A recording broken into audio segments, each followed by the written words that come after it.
Bienvenue à tous pour ce dernier lundi MEDEF de la saison avant une pause estivale. Nous avons le plaisir d'accueillir Sébastien Maillard et Bertrand Hibert, pardon, pour un webinaire sur le scope 3 du bilan GES et ce qu'il cache de bonnes surprises pour les entreprises. Je vous le dis, donc c'est le dernier lundi MEDEF de la saison. Les prochains auront lieu euh, dès la rentrée, le lundi 4 septembre sur la facturation électronique avec l'entreprise BDO et aussi on abordera la croissance et l'innovation. Et ensuite, le lundi 2 octobre sur la transition numérique et les perspectives que la data et l'IA peuvent apporter pour l'entreprise avec ADN West. J'en dis pas plus sur le programme, vous recevrez de toute façon les invitations et la communication qui sera faite. Je laisse de suite la parole à Bertrand Hibert, donc qui expert en efficacité énergétique et énergie renouvelable chez Acajoule, et Sébastien Maillard, qui est chef de projet BioGNV Pays de la Loire chez GRDF. Je vous laisse, messieurs, prendre les commandes de la suite. Oui, bonjour à tous. Merci de votre invitation pour ce webinaire. Je présente rapidement Acajoule et puis moi-même qui suis en charge du pôle commercial chez Acajoule. Acajoule, on est situé à Saint-Nazaire. Je pense que vous pouvez peut-être passer les premiers. Je sais pas si je pense pas avoir la main dessus, je sais pas. Voilà. Voilà, donc le scope 3, encore, voilà, encore. Donc l'idée, voilà, sur Acajou, donc on est situé à Saint-Nazaire, historiquement, créé en 2010, on est une quarantaine de personnes. On a une agence aussi à Valence, dans la Drôme. Donc on travaille sur tous les sujets de l'énergie, que ce soit pour les entreprises ou les collectivités locales. Et une partie des sujets qu'on traite sont sur le transport et les industriels et sur la partie décarbonation. Donc on traite tous les sujets d'efficacité énergétique, de mise en place d'énergie renouvelable et de décarbonation. Voilà, éventuellement, on peut nous contacter s'il y a besoin. Donc, on traite tous les sujets de l'énergie et on est organisé autour de différents pôles techniques et un pôle digital qui couvre l'ensemble des sujets de consommation et d'émissions de gaz à effet de serre. Donc, vous pouvez aussi nous retrouver sur ce qu'on fait sur datajoule.fr. Voilà, très rapidement, c'est pas spécialement l'objet, juste pour vous dire qu'effectivement, les sujets c'est peut-être, les sujets de décarbonation et de l'énergie sont en pointe depuis quelques années. Et puis on voit apparaître, depuis l'année dernière, notamment avec la crise en Ukraine, des sujets en lien avec les pénuries énergétiques qui ont pu avoir lieu, même si c'est pas moins le cas actuellement. Et puis le sujet qui monte en pointe aussi sur les entreprises, ce sont les sujets gaz à effet de serre sur les entreprises et puis sur les territoires. Donc là, j'ai mis des éléments qui viennent du gouvernement, hein, donc ça, c'est accessible assez facilement sur Datalab, sur la répartition par secteur des gaz à effet de serre, en tous les gaz à effet de serre, hein, y compris ceux qui viennent de l'industrie et de l'agriculture. Et on s'aperçoit que donc c'est sur plusieurs années, hein, 90, 2019 et puis 2020, avec le comment dirais-je? Les estimations du fait du Covid, qui ont généré relativement une baisse du fait de baisse globale de l'activité. Mais on peut se dire que 2019 et 2023 devraient être à peu près équivalents si on considère que l'activité a repris à peu près dans le même ordre d'idée. Donc on voit que le secteur des transports est un des secteurs prédominants dans le cadre des émissions de gaz à effet de serre. Le deuxième secteur, c'est plus l'agriculture, en lien notamment avec la partie élevage. puisqu'on considère que, notamment sur le cheptel bovin, il y a des émissions importantes, du fait, de la nature des bovins en tant que tels. Et puis après, on a des sujets tels que l'industrie qui arrive en troisième position, heu, les tous les aspects de bâtiments, qui arrivent ensuite, et puis, une part dédiée à tout ce qui concerne l'industrie de l'énergie, notamment avec les centrales, heu, charbon qui tournent encore, qui devraient être arrêtées normalement, le fuel, et puis, centrales à gaz. Voilà, globalement, on voit, une augmentation du transport, de la partie transport sur les autres, relativement plus forte en tout cas que les autres, secteurs, donc ce qui pousse à avoir à se focaliser un petit peu plus maintenant sur la partie transport. Donc voilà, globalement sur la partie transport, comment ça se répartit? Heu, on va dire, un bon 2 tiers sur les voitures particulières, un 2e tiers sur, les poids lourds, heu, une partie sur des véhicules, utilitaires. Donc poids lourds plus véhicules utilitaires, on voit que ça reste relativement non négligeable. Alors qu'effectivement, tout ce qui concerne, le maritime et l'aérien, sont quasiment négligeables, même si, pour l'aérien, on en parle beaucoup, alors qu'en fait, l'enjeu n'est pas globalement, sur ce thème. Voilà, on peut regarder sur l'autre slide. Sur la partie là, on partait de climat, maintenant on parle un peu plus de consommation, d'énergie. Donc on voit que la route est toujours, le principal, vecteur de consommation, heu et que la partie transport individuel est toujours plus important, que la partie transport, de marchandises. Même si on en parle beaucoup, on voit que la partie électricité est relativement faible. On peut se dire qu'effectivement ça a augmenté sur les 2 dernières années. Néanmoins, ça reste globalement très faible compte tenu du volume de stock de véhicules qui, fonctionnent au pétrole, donc gazole et essence. Dernier point, on voit apparaître, le GNV qui était quasiment inexistant en 2000 et 2010.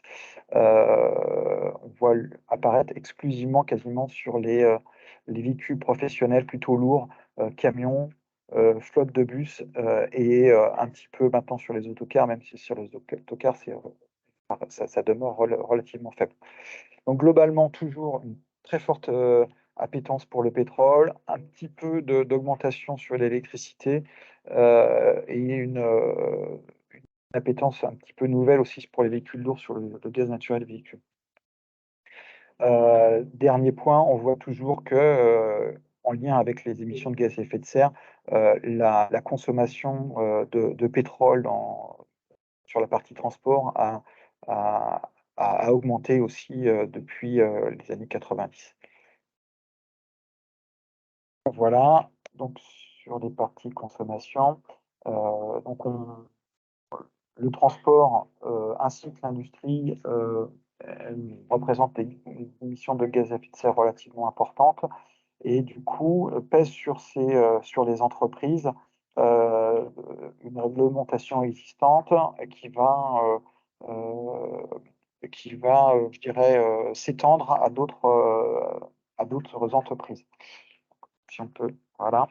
Hem, donc, globalement, ce qui existe actuellement, sur le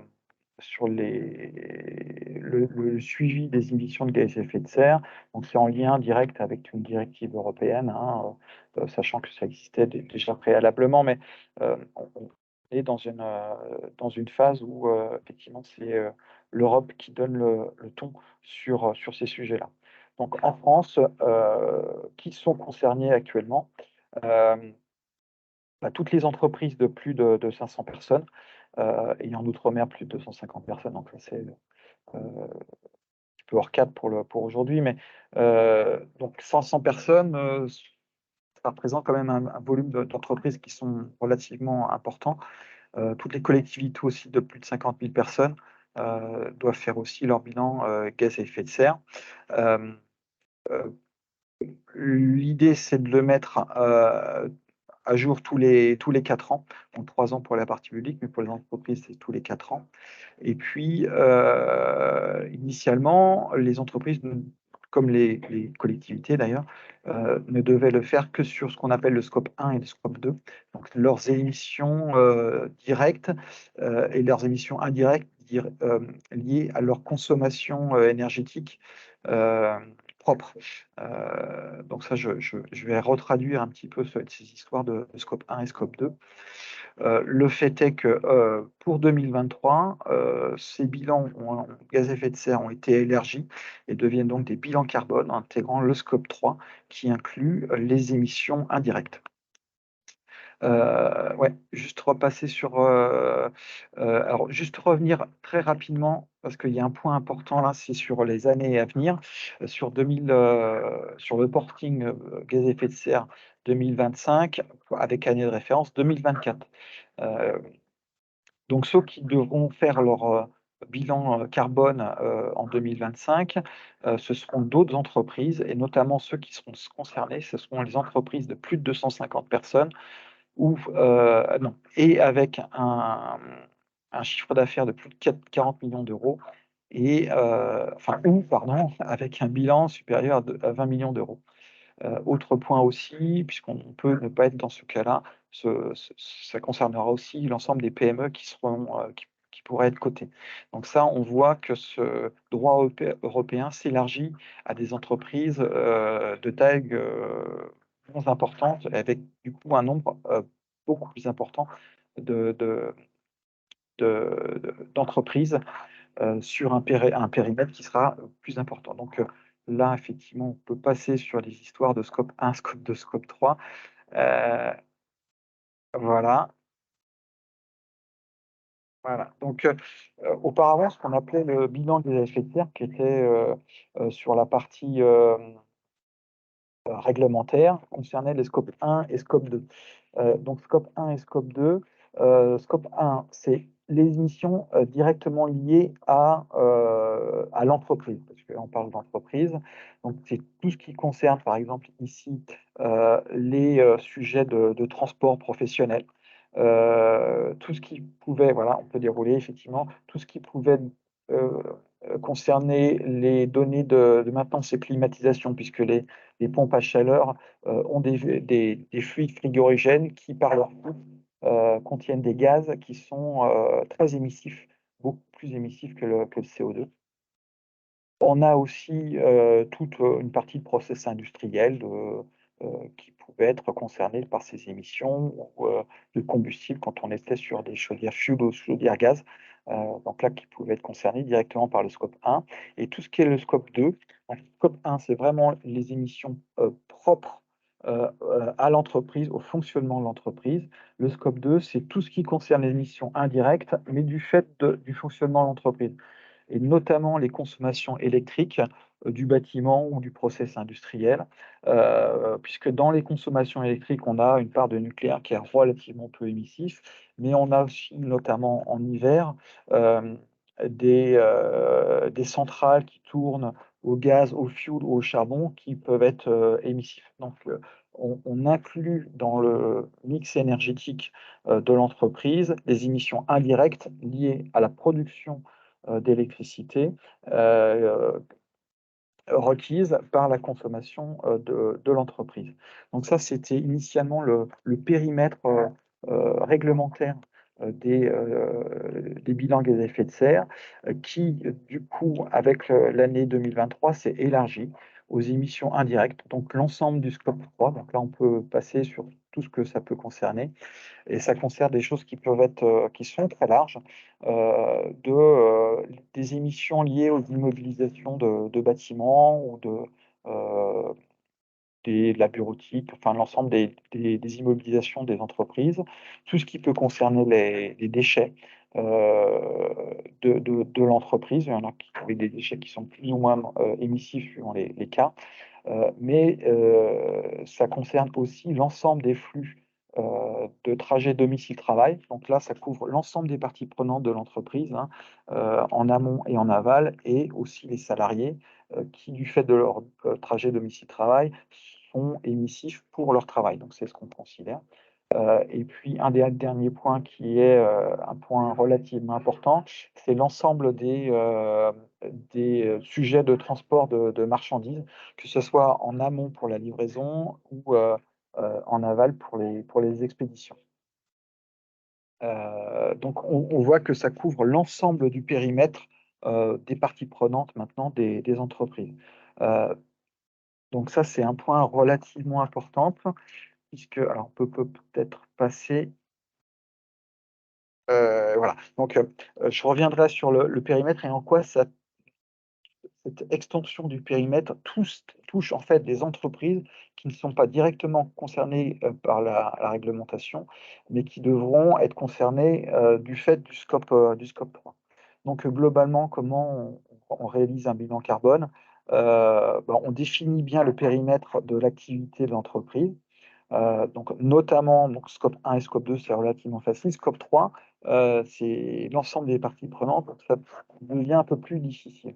Heu, la partie de collecte de données est relativement essentielle, sur le bilan, puisque c'est ça qui va nous permettre de calculer, la base, par typologie de consommation ou de facteur d'émission, du calcul du bilan gaz à effet de serre. Donc les calculs des émissions se font, globalement, suivant deux types de bases. Une base ADEME, sur les facteurs d'émissions nationaux et puis une base, GHB, qui est plus européenne, qui peut avoir d'autres facteurs suivant, d'autres contraintes des entreprises. Et puis, donc jusqu'à 2022, globalement, on s'arrêtait, là. À partir de maintenant, la réglementation oblige à avoir un plan d'action de réduction des gaz à effet de serre, hem, alors qui n'est pas, comment dirais-je, réglementairement hyper contraint, mais qui demande quand même d'avoir un plan d'action, heu, sur, son propre périmètre et sur le périmètre, des parties prenantes, voilà, donc qui s'étend. Avant, globalement, on calculait les actions, on prenait un thermomètre, on voyait où on était, est-ce qu'on avait, plus ou moins diminué, mais il y avait pas vraiment de plan d'action qui était demandé. Maintenant, c'est un petit peu différent, on demande son plan d'action. Un point important, du coup, qui apparaît avec ce scope 3, c'est, l'ensemble, des, facteurs d'émission qui sont liés à l'activité en amont de l'entreprise et puis à l'activité en aval. Donc on a tout un tas de sujets qui peuvent, être mis en place, donc le déplacement professionnel, ou pour motif professionnel, tout ce qui concerne les déchets, les flux, et puis, l'ensemble des activités, aval qui peuvent être, liées, à des produits qui peuvent être vendus, des flux aval. Ça peut être aussi, les déplacements de clients, qui viennent, par exemple sur un parc d'attractions ou, pour des hôtels qui peuvent, être inclus dans ce scope 3. Donc on voit que c'est relativement large et sur des facteurs d'émission qui peuvent varier suivant vraiment l'activité de l'entreprise. Donc l'idée globalement, c'est, il est compliqué de suivre l'ensemble des facteurs, et notre préconisation, c'est de prioriser les facteurs qui peuvent avoir un enjeu fort, suivant l'activité même de l'entreprise, suivant qu'on va avoir des flux plus ou moins importants si on est sur l'industriel ou si on est sur du tourisme, on peut avoir des flux mais qui ne sont pas liés spécialement, à des marchandises, mais à des clients qui peuvent venir, d'un peu partout, en France, voire dans le monde. Donc il y a, les facteurs d'émission ont été répartis suivant, des thématiques, un petit peu nouvelles, liées notamment à tout ce qui est, partie transport, la partie des produits achetés, partie des produits vendus et puis des émissions qui peuvent être indirectes. Donc, on a une typologie qui a un petit peu été redéfinie, notamment avec, le scope 3. L'idée, c'est bien de prioriser, les sujets, heu, qui sont liés à l'entreprise. Voilà, je pense qu'on peut passer. L'idée, c'est pas forcément de tout détailler, mais de donner une perspective, heu, aux entreprises qui nous écoutent. Donc globalement, le sujet est que, on a des donneurs d'ordre, hein, entreprises de plus de 500 salariés, bientôt entreprises de plus de 250 salariés, qui sont maintenant contraints par le scope 3. Donc, cet élargissement au scope 3, les oblige à aller regarder dans les enjeux, prioritaires de leurs émissions, heu, à impliquer leurs parties prenantes, dans le calcul des émissions. Heu, donc ce qui est un petit peu compliqué puisque ça, oblige des entreprises, notamment qui ne sont pas, contraintes à, donner leurs émissions, pour leurs clients sur la partie, heu, de leurs clients. Donc ce qui est un petit peu compliqué, alors je ne sais pas si c'est clair, mais globalement, le scope 1 et le scope 2 des fournisseurs qui ne sont pas contraints, doit être calculé pour répondre à des scope 3 des donneurs d'ordre. Donc on a une grande entreprise qui va demander à ses clients qui sont concernés par le scope 3, typiquement des transporteurs, d'aller, fournir, pour ce client, les émissions qui sont dues, du fait du client. Donc on voit que le scope 3, élargit, étend à de nouvelles entreprises, les émissions et ces nouvelles entreprises qui ne sont pas a priori concernées doivent fournir, leurs émissions pour le client. Donc là, on a, un souci un petit peu, méthodologique. On peut revenir peut-être juste avant sur le slide. On a un souci méthodologique, c'est que globalement, côté bureau d'études, on n'a pas de directive sur savoir comment, on distingue, pour une entreprise, les émissions de tel ou tel client. Heu, donc on commence à réfléchir à ces sujets-là, puisque ce sujet-là remonte en fait depuis 2-3 mois. C'est des sujets qui ne nous étaient pas du tout adressés jusqu'à maintenant, notamment de la part des entreprises qui n'étaient pas, assujetties au bilan carbone. Hem Donc il y a plusieurs moyens de calculer, ces émissions, soit on les calcule grosse maille en pourcentage du chiffre d'affaires, que représente le client, par rapport à l'ensemble des émissions, heu, ce qui n'est pas forcément satisfaisant puisque, ça représente pas toujours, le chiffre d'affaires, on peut avoir des clients qui représentent, en termes d'émissions, beaucoup moins que le chiffre d'affaires pour tout un tas de raisons, ou beaucoup plus que le chiffre d'affaires pour tout un tas de raisons. Donc ça, c'est des méthodes qui sont à définir. Donc ça, le pourcentage du chiffre d'affaires, c'est une chose. Après, on peut avoir des méthodes qui sont beaucoup plus, heu donc là, j'ai orienté sur la partie transport, mais qui sont beaucoup plus précises sur quel est le pourcentage de kilomètres qu'on a fait pour aller livrer un client par rapport à l'ensemble des clients.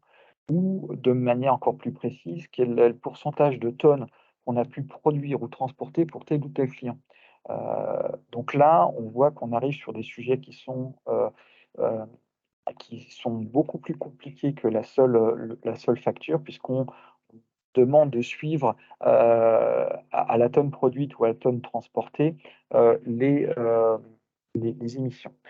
Donc 2 impacts pour les fournisseurs. Un, c'est calculer globalement, les scopes 1 et 2, voire le scope 3. Ça, c'est pas défini non plus. Est-ce que pour les fournisseurs, ils doivent aussi, calculer le scope 3 des parties prenantes? Donc là, on voit un enchaînement, sur ces sujets-là Et puis, comment on le calcule. Donc ça, c'est un point relativement peu défini, sur lesquels on n'a pas de retour ni directive sur les méthodes de calcul. Donc là, on peut peut-être passer sur le point suivant. Voilà, qui est plus de savoir comment, quand on est une entreprise, comment calculer son scope 3. Donc le scope 1 et 2, c'est relativement facile puisque c'est des choses qui sont bien définies d'un point de vue méthodologique. Pour le scope 3, c'est un peu plus compliqué. Donc l'idée, c'est pas de partir sur la vingtaine d'émissions indirectes, hein, c'est assez lourd à traiter. D'aller calculer des données qu'on n'a pas forcément et qu'on ne maîtrise pas du tout sur une vingtaine de facteurs d'émission. L'idée, c'est bien de se prioriser sur les quelques enjeux, 2, 3, 5 maximum enjeux, de bien essayer de couvrir ces enjeux-là. Pour dans un deuxième temps, essayer d'établir par produit ou par client des ratios d'émissions suivant des volumes globaux d'émissions. Euh, donc les volumes globaux d'émissions, ça va être lié au transport, au gazole qui aura pu être dépensé. Mais l'idée, c'est d'aller autant que possible finement sur ce qui a été émis, sachant que dans un camion qui part, par exemple, de La Roche-sur-Yon, qui va à Clermont-Ferrand, en passant par Tours, on peut avoir 100% de matériel transporté pour un seul client, mais on peut aussi avoir 50% d'éléments pour Tours, 50% vers Clermont-Ferrand, ça change. Et quand on revient à Clermont-Ferrand, c'est encore un autre matériel qui peut être pour un autre client qui peut être transporté. Donc, c'est assez compliqué. Donc, l'idée, c'est de bien établir des ratios qui permettent d'être suivis, donc des indicateurs de suivi et d'évaluation qui peuvent être suivis dans le temps, pour arriver à calculer autant que possible ces émissions annuelles pour tel client ou pour tel autre client, autant qu'on en a, autant qu'il nous demande en fonction du scope 3 qui aura pu être défini par ces clients. Et une fois qu'on a calculé ces émissions, donc l'objectif, c'est bien d'établir des actions de réduction de gaz à effet de serre, actions de réduction qui sont couvertes en fait par le domaine d'usage des émissions. Donc sur le transport, on peut avoir différentes émissions qui sont liées d'une part à l'efficacité énergétique du transport, donc avoir des véhicules qui globalement restent au même carburant, mais qui sont moins émissifs au kilomètre, donc qui consomment moins de gazole au kilomètre.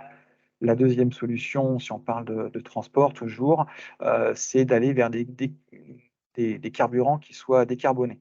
Donc globalement, 3 ou 4 carburants qui sont décarbonés. Le premier auquel on pense généralement, c'est le carburant électrique, sauf que donc ça fonctionne relativement bien sur des véhicules particuliers, voire sur des véhicules utilitaires. En revanche, dès qu'on monte en tonnage, ça devient un peu plus compliqué, pour diverses raisons, que ce soit de poids ou d'autonomie et de temps de charge. Le deuxième carburant auquel on pense, ça peut être les biocarburants type ce qu'on appelle le B100, où il y a des marques qui sont dédiées à ça, des marques on va dire de coopératives agricoles, ouais, pour pas, j'essaye de pas citer, mais voilà, qui sont liées à de la production d'huile végétale ou de recyclage d'huile végétale, qui permettent d'avoir des carburants qui sont d'origine agricole. Troisième carburant auquel on pense, donc c'est le gaz naturel véhicule, avec une partie d'origine fossile, une partie d'origine renouvelable en lien avec la méthanisation notamment, donc qu'on appelle le bio-GNV. Et puis, donc ça qui permet de réduire les émissions de gaz à effet de serre, on va dire de 10 à 15% si on est sur du fossile, et jusqu'à 95% si on est sur du bio-GNV. avec des sujets de facteurs d'émission sur lesquels on est en discussion avec l'ADEME pour savoir comment on calcule ces sujets-là, mais globalement, on considère que c'est moins émissif. Et dernier carburant, c'est l'hydrogène, dont on entend parler beaucoup depuis 2 ans, sauf que l'hydrogène a des contraintes relativement fortes, notamment en termes de prix et en termes de diffusion de nombre de stations. Donc là, on est sur un sujet d'avenir certainement, mais à court et moyen terme qui est un peu plus compliqué. Donc l'idée, c'est bien d'établir des actions de réduction. Et puis, un des points importants quand on est une entreprise, c'est d'établir les impacts technico-économiques de ces actions. Donc, quel est on va parler de carburant, mais ça reste identique quand on est sur d'autres sujets. Quels sont les impacts technico-économiques pour l'entreprise? Donc, impact technique, c'est par exemple si on va avoir sur du gaz ou l'hydrogène ou de l'électricité quand on est transporteur, combien ça coûte d'avoir des bornes de recharge électriques, combien ça coûte à l'investissement et à l'exploitation. La même chose quand on va parler de gaz et la même chose quand on va parler d'hydrogène. Donc ça, c'est les impacts techniques. On est parfois habitué à voir sa cuve de gazole. Peut-être que c'est pas le bon choix quand on est sur du gaz ou de l'hydrogène. Parfois, ça peut l'être aussi. Et puis le sujet, c'est globalement dans la durée, combien coûte l'exploitation de tel ou tel type de véhicule, ou combien coûte le remplacement de telle ou telle chaudière par des énergies renouvelables, ou ça peut être de la biomasse, de la géothermie, d'autres sujets, la mise en place de photovoltaïque sur son entreprise, pour réduire son scope. Donc là, on peut parler hors carburant, mais globalement, l'idée, c'est que le calcul de ces impacts technico-économiques doivent permettre à l'entreprise de se dire à moyen terme ou à court terme, je réduis mes émissions de gaz à effet de serre, mais quel est le coût sur mon activité et voir quel est le coût que le client est prêt à accepter en plus pour voir ses émissions réduites. Donc ça, c'est des sujets, je fais un petit peu de prospective jusqu'au bout du sujet, c'est OK, nous, en fournisseur, on est en mesure d'avoir des plans d'action pour réduire les émissions de gaz à effet de serre. Comment vous, clients, vous nous accompagnez pour réduire aussi ces émissions? Donc là, il y a des sujets qui peuvent aller loin dans les discussions vis-à-vis du client, notamment ceux qui sont très fortement en pointe sur la volonté de décarboner leurs activités. Donc, s'il s'agit de décarboner leurs activités, dont le scope 3, comment ils sont aussi en pointe sur ces sujets-là. Voilà, je pense qu'on voilà, ouais, de repartir. Donc là, j'ai orienté sur des carburants, mais sachant que globalement, ça peut être sur d'autres sujets à peu près identiques. Mais sur les carburants, juste un point assez rapide sur les facteurs d'émission. Donc globalement, les transporteurs utilisent du diesel, hein, de manière relativement importante, ou quasi exclusivement parfois. Donc là, on est sur des facteurs d'émission liés à une entreprise, hein, avec laquelle on travaille depuis plusieurs années. Donc là, on voit déjà que le 29 litres au 100 km pour du camion, ça peut être relativement faible pour beaucoup. Enfin, oui, c'est relativement faible pour beaucoup d'entreprises. En général, on est sur des moyennes de consommation qui sont un peu plus hautes. Et donc, on applique à ces consommations des facteurs d'émission qui sont fonction du carburant. Donc là, on a appliqué des facteurs d'émission qui sont pour le diesel, pour le GNC. Donc on voit qu'on réduit quand même de 100 grammes au kilomètre les émissions entre le diesel et le GNC. Quand on est sur du bio-GNC, on réduit énormément ces facteurs d'émission. Quand on est sur de l'électrique, on le réduit aussi. La difficulté, c'est de passer des camions notamment à l'électrique. Je pense qu'il s'agissait de camions là. avec un prix qui peut être relativement important aussi sur de l'électrique. La même chose pour de l'hydrogène, sachant que un des sujets pour l'hydrogène, c'est que on a des facteurs de perte par rapport à l'électricité qui font qu'on consomme plus d'électricité quand on est sur de l'hydrogène que quand on est directement sur de l'électrique. Voilà, donc ça c'est même si on est sur de l'hydrogène issu d'énergie renouvelable. Donc il y a des, entre guillemets, il y a des pertes liées au process de fabrication et de combustion de l'hydrogène qui font qu'on est moins efficace en hydrogène qu'en électricité en énergie pure. Voilà sur les calculs des émissions. Donc on voit qu'il y a des moyens assez forts de réduire ces émissions en fonction de son carburant qui est choisi. Voilà, donc quelques exemples, donc toujours pour une entreprise, hein, pour vous montrer l'impact en fait du scope 3 sur les scopes 1 et 2 qui étaient réglementaires. Donc globalement, on voit que pour cette entreprise-là, tout ce qui était électricité directement consommée par l'entreprise, c'était 1%. Tout ce que le gaz était consommé en énergie, c'était 1%. Et on voit que quasiment l'entièreté des émissions étaient liées en fait à des facteurs qui sont liés aux parties prenantes. Donc là, c'était sur des emballages, c'était un petit peu sur l'immobilisation de bâtiments, un petit peu sur du fret aval, un petit peu sur du fret amont. Voilà. Donc globalement, pour cette entreprise-là, on voit que la principale, les principaux facteurs d'émission sont en dehors de l'entreprise. Voilà, donc globalement, pour cette entreprise-là, un des points qu'on avait mis dans les facteurs d'émission, donc c'était sur les véhicules de fonction, donc moins de 1%. Sur les déplacements domicile-travail, c'était moins de 1% aussi. Et puis sur le fret, hein, donc qui représentait 23% des émissions au total qui étaient liées et intégrées au scope 3. L'idée, c'était de pouvoir réduire assez fortement les émissions, donc de 7% si on passait par exemple au GNC et de 80% si on passait au bio-GNC. Donc l'idée c'était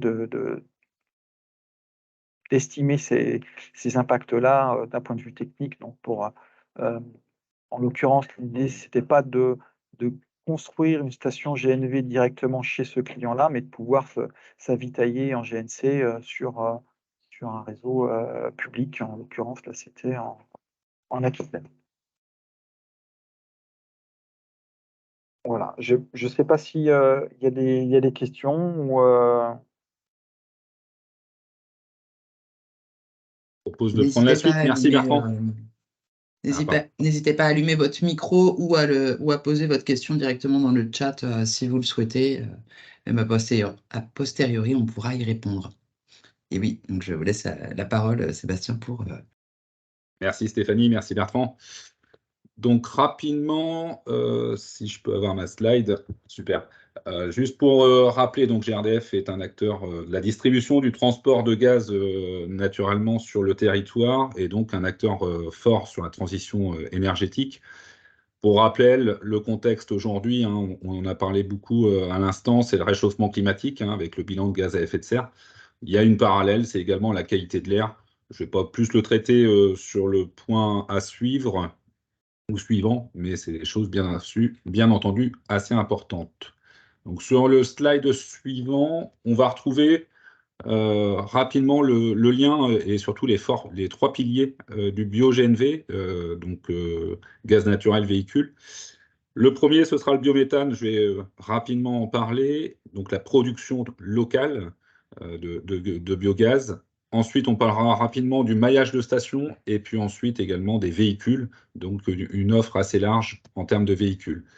Si on arrive au slide suivant, on retrouve le processus de la méthanisation très simple. Vous aurez certainement l'accès aux liens hein, qui sont sur le slide. Ce qu'il faut retenir, c'est qu'à partir de déchets naturellement ou principalement agricoles aujourd'hui, on arrive à avoir et à produire un méthane ou un biométhane qui se porte sur le milieu agricole. Et ensuite, de ce biométhane, on arrive à produire du bio-GNV pour les usages, du biogaz pour les usages. En juin, et je vais plutôt parler des derniers chiffres qui viennent d'arriver il y a quelques heures, tout début juillet, on est à 577 sites de méthanisation en France, 577 sites, ce qui représente à peu près 10 gigas et demi de production de biogaz par an en France. L'équivalent de 40 000 véhicules lourds globalement qui roulent sur nos routes. C'est pour vous donner un petit peu l'importance. Sur un mois à peine, on a 12 sites de plus et c'est à peu près la fréquence maintenant mensuelle qu'on peut observer. L'objectif et l'ambition sur les opérateurs de réseau, c'est d'arriver à un 20% de biogaz dans le réseau d'ici 2030. Et c'est plutôt une chose qui est assez rapide à atteindre, selon nous. Juste pour parler de la Vendée, à ce jour, un territoire qui est plutôt favorablement alimenté en biogaz, et grâce à ces 13 unités de méthanisation, globalement, on voit les points verts, et vous avez la liste des 13 points d'injection. Sachez que ça représente aujourd'hui, le biogaz en Vendée, ça représente 10% des consommations locales. Donc un gaz qui est produit localement et consommé localement, naturellement.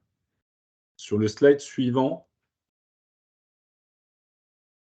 et même le suivant encore, là c'est une vidéo que j'aurais pu enlever. On ne va pas passer la vidéo, mais c'est un Vendéen qui parle, vous le verrez.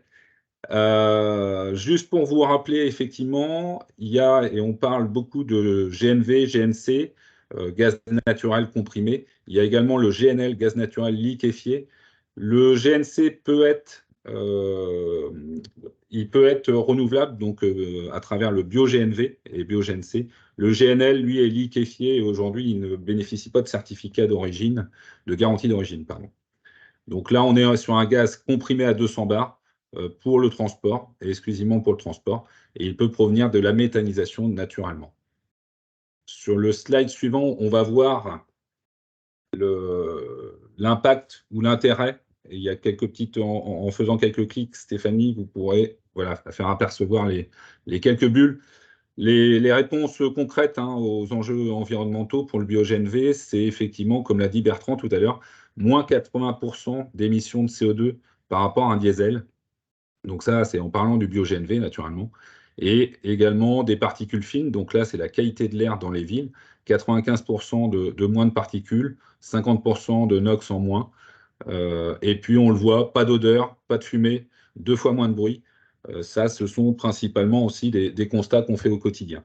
Les véhicules GNV et bio-GNV bénéficient de la vignette critère 1, donc ce qui leur permet d'aller dans les zones faibles émissions qui seront normalement en place à partir du 1er janvier 2025, quand je pense à Nantes, Saint-Nazaire, Le Mans, Angers, pour les villes les plus proches ou agglomérations les plus proches de nous.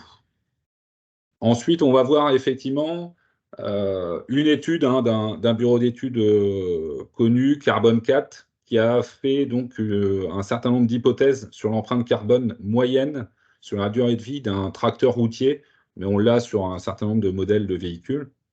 Et donc là, on parle d'analyse de cycle de vie complet, c'est-à-dire de la fabrication au recyclage du véhicule. Et effectivement, on aperçoit la plupart ou les différentes énergies. On constate également que le bio-GNC est très proche, voire à l'identique, de l'électricité batterie, donc toujours sur le transport lourd. Et comme le disait Bertrand, ça implique effectivement des sujets notamment d'autonomie, de poids de batterie sur l'électrique qu'on n'a pas en bio-GNC. On voit également que sur un modèle hydrogène, on est approximativement à l'identique sur l'empreinte carbone du véhicule. Je le rappelle, de sa fabrication jusqu'à son recyclage complet. Donc ça, c'est un point aussi essentiel selon nous qu'il faut prendre en considération. Sur le slide suivant, je vais vous parler normalement du maillage des stations. Voilà, hop, pardon, juste avant. Le maillage des stations, Ce que vous pouvez constater, hein, là j'ai fait l'échelle Grand Ouest, c'est qu'en bleu, vous avez à peu près 50 stations aujourd'hui qui sont en service, donc 50 stations pour ravitailler des véhicules de transport de marchandises, autocars ou autres. Donc 50 stations publiques qui sont ouvertes. Et les points orange, ce sont celles qui sont en construction ou en projet. Je reviendrai un petit peu plus au local tout à l'heure pour parler de la Vendée, mais qui est un territoire qui est très engagé et très en avance sur le sujet. Et on voit d'ailleurs la production plus la consommation via des stations BioGNV. Ensuite, on va voir les véhicules. Donc une gamme de véhicules fonctionnant au BioGNV et GNV. On voit que la gamme est assez large, hein, ça va du véhicule léger en passant par les camions, des autobus, des autocars que je n'ai pas indiqués ici, mais également des véhicules spéciaux comme des tracteurs agricoles, des utilitaires. Enfin, toute la gamme de véhicules est globalement présente en BioGNV. Ce qu'il faut retenir, effectivement, il y a les marques qui sont notées, hein. Toutes les marques ne font pas de véhicules GNV, BioGNV, mais les principales du monde du transport sont quand même présents et l'offre présente convient particulièrement à nos transporteurs en général.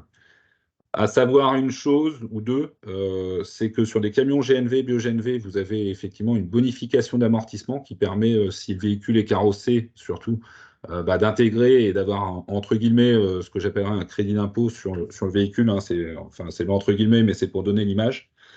Et vous avez également une aide à l'acquisition portée par la région des Pays de la Loire, qui est intéressante. Hein, ce qui est sous-entendu, c'est que le véhicule GNV, BioGNV est un peu plus cher qu'un véhicule diesel, mais globalement, la bonification plus l'aide de la région permettent quasiment de revenir à des prix à peu près similaires. Juste en image, juste en dessous, on va le constater, vous avez beaucoup de véhicules localement qui sont présents et qui roulent, donc des confrères, des clients, des transporteurs ou autres entreprises que vous connaissez localement. Bon, j'ai souhaité le rappeler, mais il y a beaucoup d'entreprises vendéennes présentes et qui ont des véhicules GNV. Juste après, on va voir et je voulais faire un petit zoom, c'est effectivement sur le territoire vendéen. Vous avez la chance d'avoir un syndicat d'énergie, hein, le SIDEV notamment, qui est par sa SEM, qui a installé et qui continue à installer un certain nombre de stations publiques BioGNV et également hydrogène vert. Vous avez dû en entendre parler. Et donc, on voit qu'aujourd'hui, le maillage du secteur ou du département est plutôt favorable à une utilisation des véhicules GNV, BioGNV. Et c'est à noter, c'est un territoire où on aimerait en avoir partout comme ça. Donc vous voyez, hein, toutes les stations, enfin il y a 7 stations ouvertes, même 8 sur cette carte-là, et encore 2 stations en projet à l'avenir.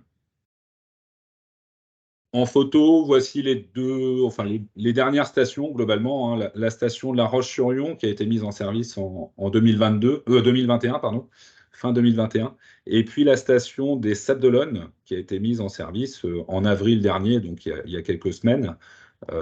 Des stations qui sont multi-énergie déjà, et je trouve que c'est un point important. Donc, on peut retrouver de l'électricité par des superchargeurs, on peut retrouver de l'hydrogène vert, ce qui est également important, et bien sûr du bio-GNV.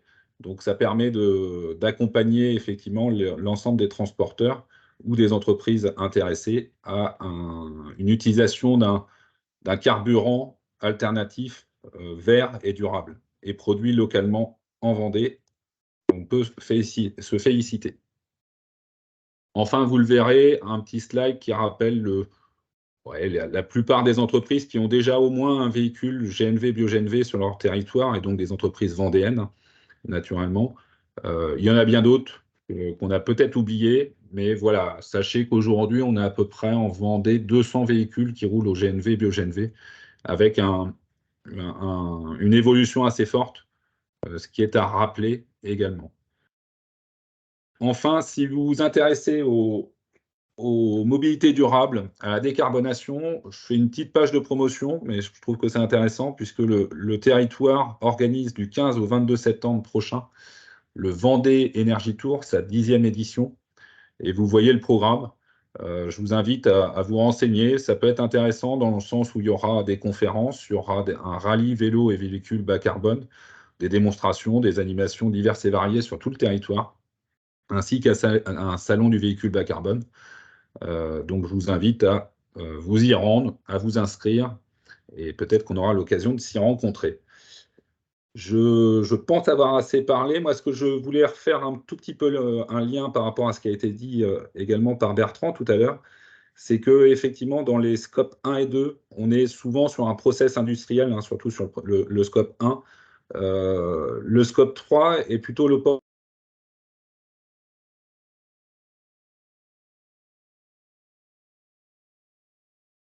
importante dans un bilan de gaz à effet de serre, c'est combien ça va me coûter, hein, ça a été bien dit par Bertrand, combien ça va me coûter à l'investissement.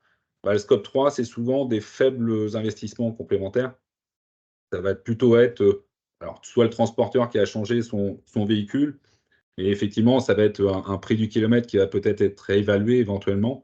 Mais souvent, c'est des faibles efforts pour des gros bénéfices dans le scope 3 qu'on peut retrouver. Et c'est l'une des choses qui est assez intéressante selon nous. S'il y a des questions, nous sommes à votre écoute. Voilà.